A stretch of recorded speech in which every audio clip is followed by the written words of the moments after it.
bueno, yo decía, cuando apenas se terminaba el video, que hay dos rangos mayores a partir del cual podemos clasificar, si quieren, eh, esa, esa aproximación hacia la disposición moral, que es disposición filosófica, el, el, la tendencia hedonista y la tendencia ascética. Y en esa tendencia ascética, pues podemos duplicar, digamos, la tendencia hedonista como también una tendencia ascética en el fondo, porque se trata de un ejercicio, ascesis, de una toma de distancia, aunque uno goce jovialmente, irresponsablemente, de la vida. Bien, entonces, sin ya remitir a Epicuro, etc., pues, primero la tendencia hedonista, pues sí, entonces, ¿en qué consiste mi filosofía?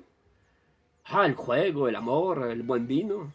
Entonces, si quiere, expresión dionísica de los que gozan de la vida.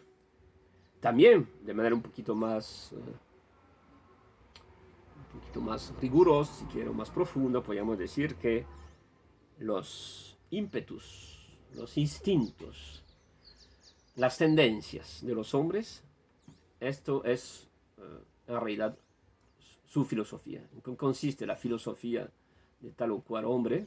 Pues en sus tendencias, en sus apetitos, en sus instintos. E incluso en ese sentido, pues estaríamos muy próxima eh, a la noción popular del filósofo, la expresión popular, cuando uno se dice, este es un filósofo. Si bien por un lado entonces habría una tendencia hedonista, por otro aparecería, si quiere, esa forma popular que remite a la otra tendencia que es el ascetismo, saber que precisamente, pues diríamos, ese es un filósofo. ¿Y qué queremos decir cuando es un filósofo? Cuando de manera muy popular lo decimos, pues designamos a alguien que designamos una actitud, quizás un rasgo de carácter, la serenidad, um, pero también la despreocupación de un individuo que quizás sería inconsciente o cínico, cuando decimos, ese es un filósofo. Cuando queremos decir que en una situación, por ejemplo, en unos tiempos inciertos, el filósofo o esa persona no se comporta como el común y entonces es sereno, pero es demasiado sereno. ¿Será que en realidad esa persona es irresponsable, es inconsciente? ¿O será que es cínico? Y uno podría acoplar y entender también, acoplar esas expresiones populares y entenderlas ya filosóficamente. Es decir, la persona muestra una indiferencia, incluso sospechosa, porque esa indiferencia es es risueña frente a qué? A la presencia del mal, sobre todo cuando eh, mundialmente hay una apariencia de tiempos inciertos. Entonces hay expresiones populares, pero también hay un sentimiento popular que es próximo a la filosofía, que puede ser reapropiada para la filosofía, para designar ya eh, eh, posturas que han sido el objeto de concreción en sistemas y prácticas filosóficos. Entonces, sí, ese es un filósofo, esa persona tiene una indiferencia, pero esa indiferencia es demasiado sospechosa porque es risueña frente, sí, indiferencia que frente al mal, a la presencia del mal, frente al sufrimiento, frente a la fealdad, frente a la idiotez generalizada. Bien, entonces ahí aparece ya de manera popular, pero lo recuperamos una vez por la filosofía, por parte de la filosofía, una postura, una tendencia, inherente también en el espíritu de la filosofía, esa tendencia ascética. Otras expresiones, perdón, un cuerpo también se manifiesta más a menudo, es antes que todo un cuerpo se manifiesta. Las expresiones también ordinarias dicen mucho también, remiten mucho hacia anteposición entre la tendencia que he denominado hedonista y la tendencia, digamos, ascética, al tratar de la filosofía como una disposición moral, como cuando, por ejemplo, frente a un acontecimiento, frente a algo difícil de, de soportar para el común, pues se dice que esta persona toma las cosas filosóficamente. Es decir, está aceptando filosóficamente esto que adviene. O sea, toma las cosas con tranquilidad. Toma las cosas filosóficamente. Eso significa no te conmueve, no estés sacudidos por emociones. Y esa persona entonces merece en la expresión ordinaria, en el término mismo de filósofo. Podríamos entonces, ya nos volvemos un poquito moralistas en este momento, y podríamos decir, bien, observando la condición humana, entonces pueden hacer ustedes frente, digamos, a algo que revela inconsistencia en las acciones, en los asuntos humanos, podrían decir, bueno, provoquen la ira, no, más bien sacuden a un ímpetu, digamos, emotivo, ¿sí? A un ímpetu feroz. Y entonces contestará ferozmente. Usted está irritando a alguien en nombre de una verdad a la cual usted no quiere renunciar, pero la persona al frente pues tiene una disposición impetuosa y obviamente contestará su actitud, su postura, etc. será la de una respuesta impetuosa. Hagan lo mismo ahora con, nos volvemos moralistas en este momento. Hagan lo mismo con un hombre del mundo. Nos situamos en el siglo XVIII, un hombre del mundo. Un hombre que tiene modales. Y esa persona le contestará con un rasgo de espíritu, con un bon mot, como se dice en francés, un mot d'esprit, ¿sí? De manera elegante, donde la elegancia también riña con la ironía. Y ahora bien, tomé un tercer personaje, que es el filósofo. Usted irritan al filósofo, lo provoca, disgusta de este personaje que usted tiene frente a usted en este momento. Puede ser también que lo tiene porque lo está leyendo, ¿no? Y entonces si irritan usted a su filósofo de turno, ¿y qué hará el filósofo? No contestará nada. Entonces tenemos ahí, en un modo ya un poco moralista, tres aptitudes humanas. No estamos juzgando ninguna de ellas. Estamos describiendo unas disposiciones morales que revelan en el fondo como cada uno de esos personajes anda en la vida, que son reveladores de una manera de conducirse en la vida. Y no hemos juzgado ninguna de esas conductas o esas aptitudes. Solamente el ejemplo aquí era para revelar, digamos, que muy a menudo la actitud del filósofo riñe con una forma de ascetismo, entendido en este momento como una indiferencia que parece sospechosa, porque la indiferencia moral que manifiesta frente al dolor o es risueña, quizás irónica, pero sobre todo también puede ser silenciosa. El filósofo no responde nada, no dice nada, se le pide, se le reclama y el silencio permanece, la indiferencia moral. ¿Qué voy a hacer yo con ese ascetismo? ¿Qué me importa yo ese ascetismo, etcétera? Bien, pero son ejemplos para tratar de anteponer las dos tendencias en lo que marca la disposición moral en filosofía, a saber, la tendencia hedonista y la tendencia ascética.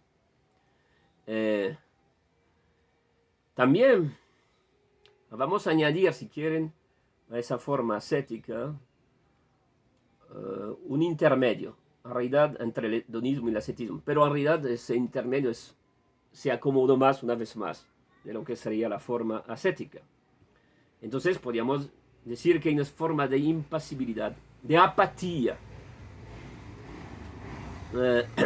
una indiferencia ya no risueña, sino eufórica, como si fuera la afectación de un diletante, de un ocioso, pero entendido en ese momento el calificativo de ocioso en un sentido muy negativo, ¿no? de un diletante. Una especie, si quieren, de escepticismo elegante, refinado, como en ese rasgo que Pascal, en sus pensamientos, ses pensées, dedica al hablar de Montaigne. Un antiguo a quien uno se le reprochaba hacer profesión de filosofía, hablando de Montaigne, a partir de la cual, sin embargo, no tomaba en cuenta, se le reprochaba entonces a ese antiguo hacer profesión de filosofía, pero en su juicio propio no tomaba eso en cuenta. Y respondía que esto era filosofar verdaderamente. Entonces hay un distanciamiento irónico, risueño, elegante, en escepticismo. Usted es un filósofo. No. Yo no tomo cuenta de esa afirmación, estoy suspendiendo el juicio. Y eso es realmente filosofar. Entonces, usted me aplica algo, una definición aquí, de la cual rehuyo, pero con firmeza, con elegancia, con una forma diletante. Y aquí, obviamente, para asumir esta postura, hay que hay que vivir. Esa es la expresión misma de Séneca, ¿eh? Vivere deinde filosofare, vivir primero, para luego filosofar. La condición de la filosofía es ese vivir. Entonces haber vivido mucho, pero también haber experimentado lo vivido.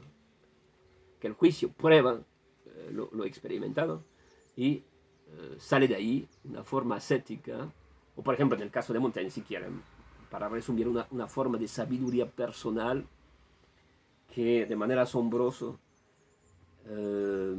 tiene un eco en sus lectores, como he hablado tanto de mí, de mi propia persona, de mi singularidad, y sin embargo, pues, de manera asombrosa, esa sabiduría tan personal, tan propia, esa conducta para mi vida en un sistema que no es un sistema.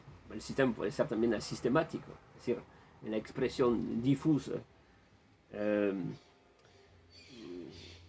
barroca, si quiere, de lo que son los ensayos, pues se constituye entonces una suerte de escepticismo jovial que remita a esa forma del ascetismo moral que yo estaba comentando.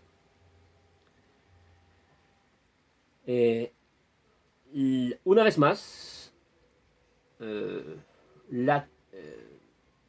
si insiste más sobre el aspecto ascético, más que sobre el aspecto hedonista, es porque generalmente los espíritus agudos, como se dice, los filósofos, que asimismo son completamente penetrados de moralidad.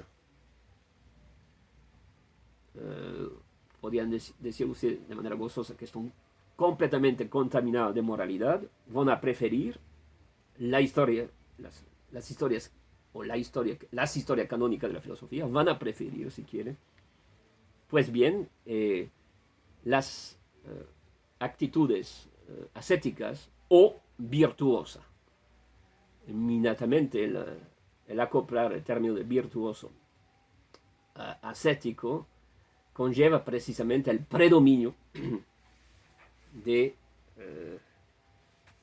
de proponerse un fin, de atenderse a un fin moralmente bueno y de acompañarse la perspectiva de este fin con acciones que asimismo lo será. Pero lo vamos a ver luego, digamos, en una especie de recuento muy general, muy breve siquiera, de lo que son esas disposiciones morales de la antigüedad al mundo contemporáneo.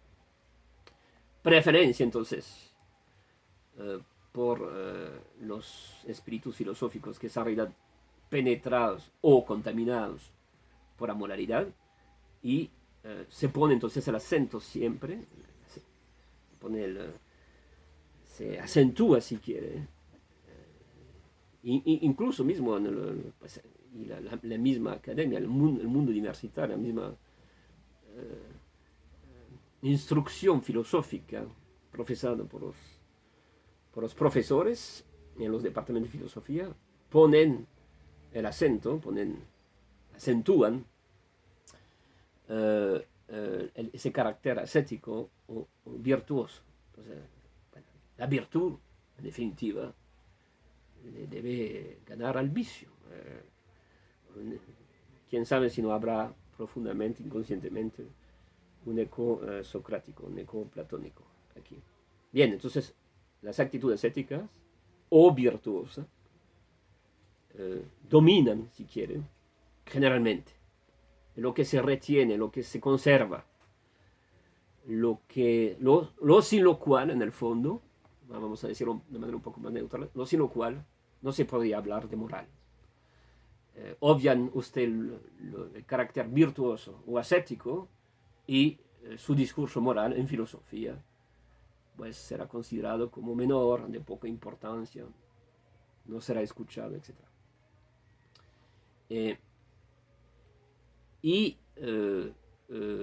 Puedo proponer siquiera, remitiéndome de nuevo a ese diccionario Littré,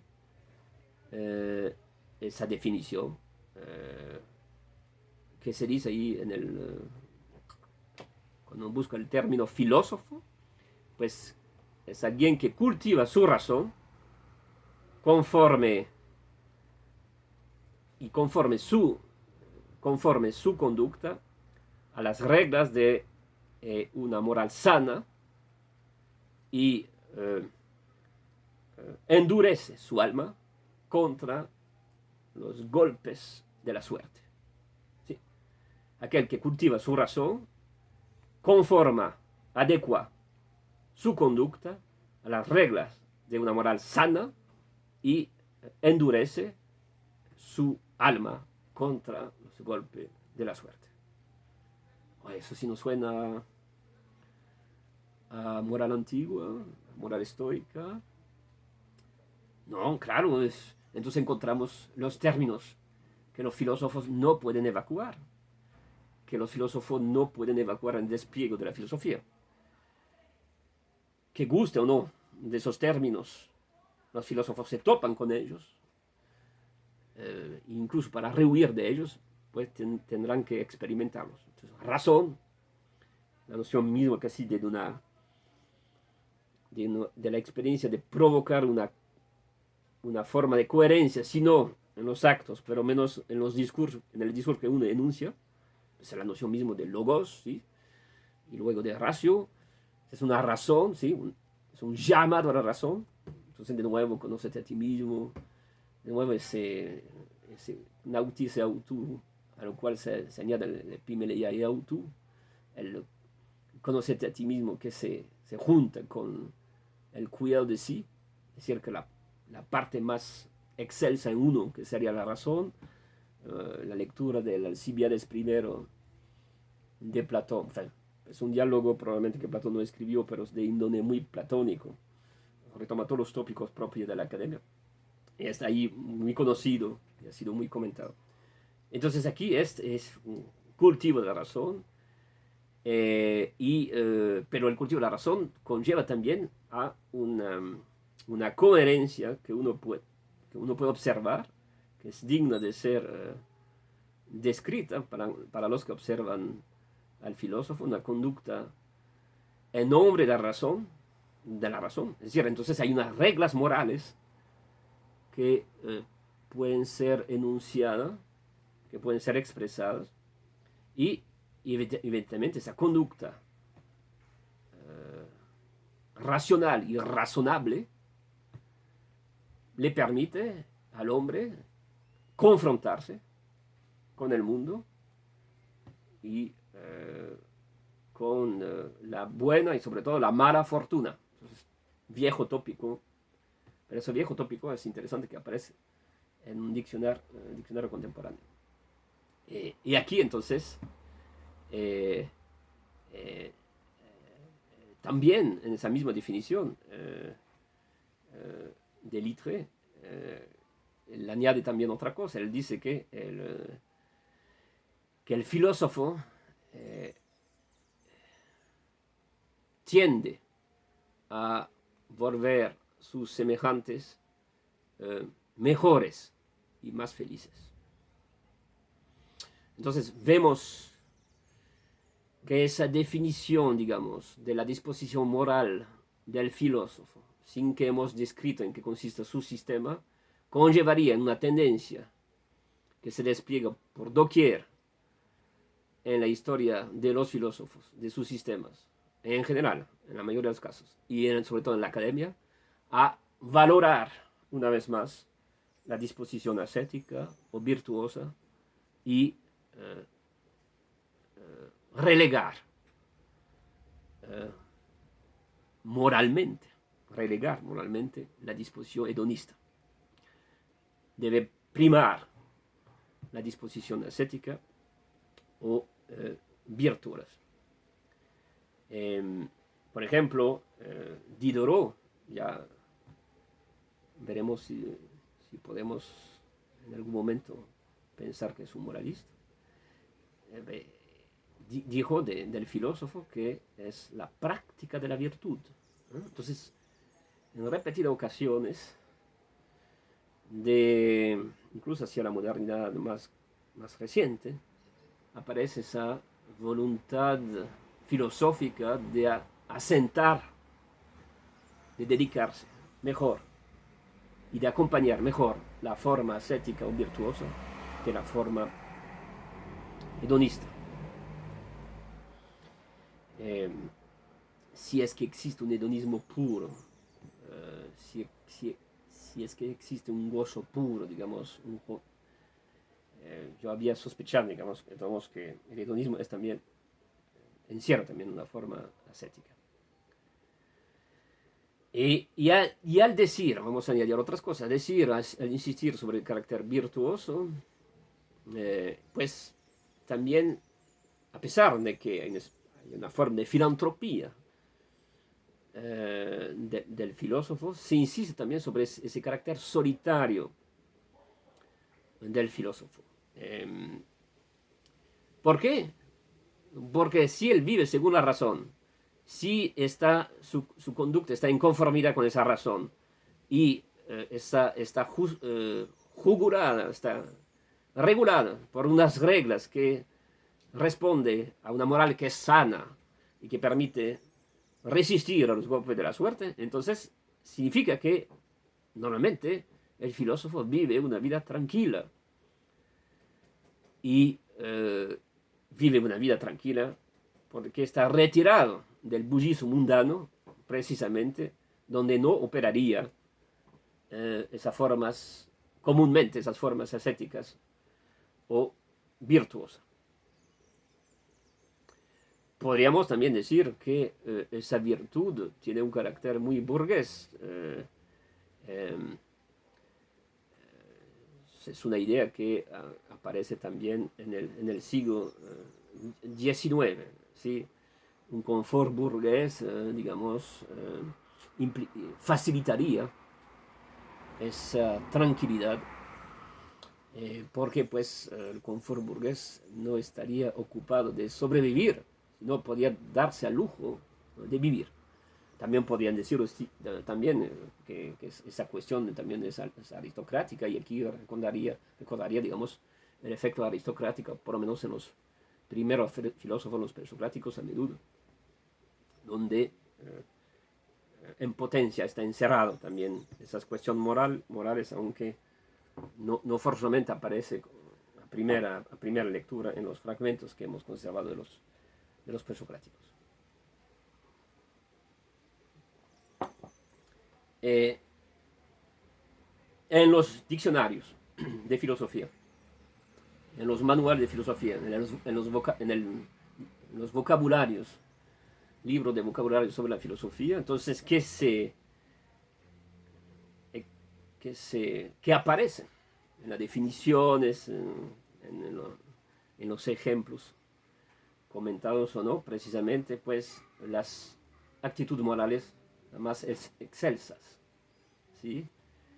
Son las que predominan en esos diccionarios. Entonces, vocabulario, por ejemplo, de Littré, pero eso es mucho. Disposición moral, que consiste en ver las cosas desde arriba, a elevarse encima de los intereses individuales y luego soportar con serenidad los accidentes de la vida.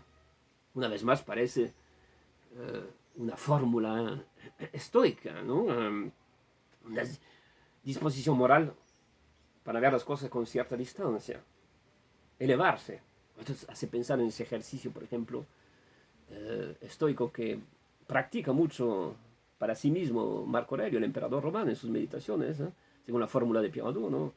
La mirada desde arriba, ver las cosas desde la perspectiva del todo y no de las partes, y así pues te elevan encima de tu propia pequeñez, de tu propia mediocridad, y ve las cosas con claridad, con objetividad.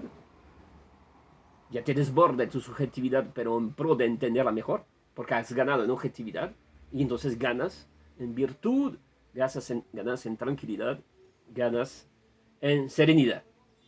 Eso es lo que predomina, y también, en cierto modo, veremos que esa moral filosófica, esa moral popular, pero que es realzada por sistemas filosóficos conocidos, también se volvió en un cierto momento una moral laica.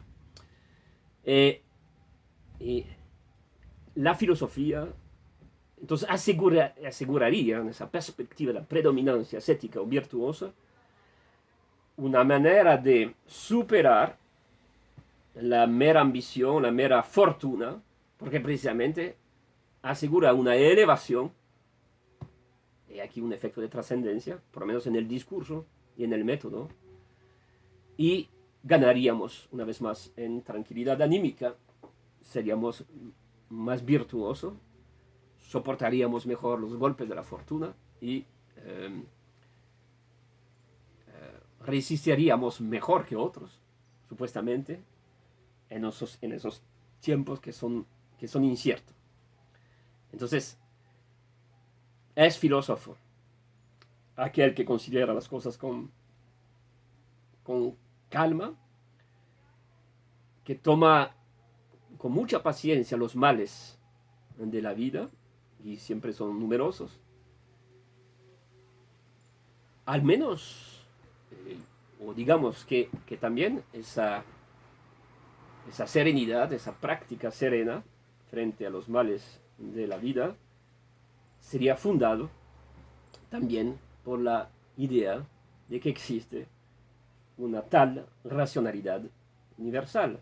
Obviamente, Sócrates, Platón aquí viene ahí como para soportar ese discurso que estoy emitiendo.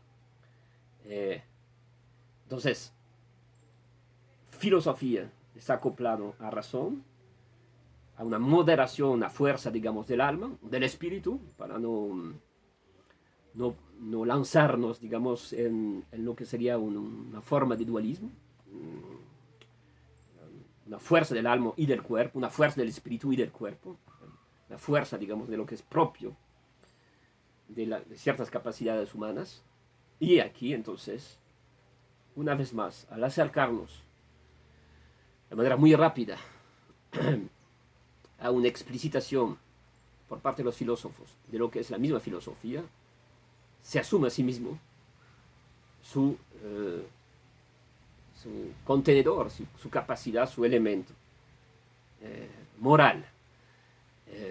De ahí que la moral, en tanto que hablemos de disposición moral, de actitud moral, conlleva a provocar, a probar una vez más la filosofía y probar y provocar una definición de la filosofía. Pero regresaremos en otros videos sobre esa cuestión de qué es esto de la filosofía a partir de lo prometido sobre la sabiduría ayer y hoy. Vamos a proseguir entonces sobre una expresión, perdón, de la moral en filosofía, explicitar más esas tendencias